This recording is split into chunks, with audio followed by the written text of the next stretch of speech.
This is going to be a guide on how to remove the handlebars on a KLR 650. On the right side, what you want to do is remove the master cylinder for the front brakes, the stop switch holder, and throttle body assembly. Before you take these off, it might be a good idea to mark where they are so that you get them lined up right, or how they were before you took them off.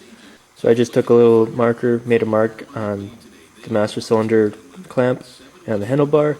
Once I get that off, I'll make a mark on the stop switch in the handlebar and then on the throttle body in the handlebar. There are two 10mm bolts for the master cylinder. You will also need to unplug the brake light switch. It's on the bottom side of the master cylinder.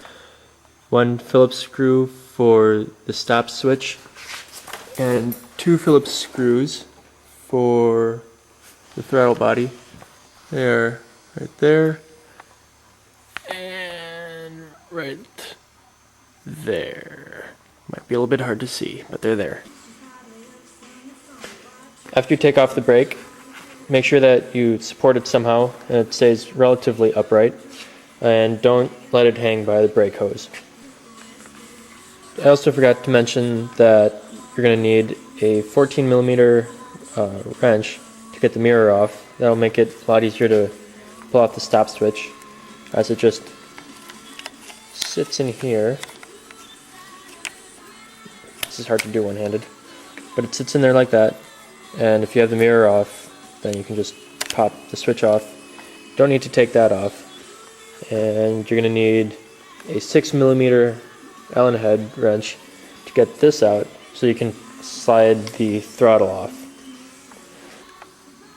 For the left side of the handlebar, you're going to need a Phillips screwdriver to get the clutch perch off. And there's two screws on the back side of the left switches. There's one right there, and there's one in that hole right there. After you get the left handlebar controls off, next thing to do is get these four plastic caps off. Either use your fingernail or a small screwdriver. Once those caps are off, get your 6mm Allen head wrench, loosen all four of these, and if you have the brake line draped over the handlebar, make sure you don't knock that off your tank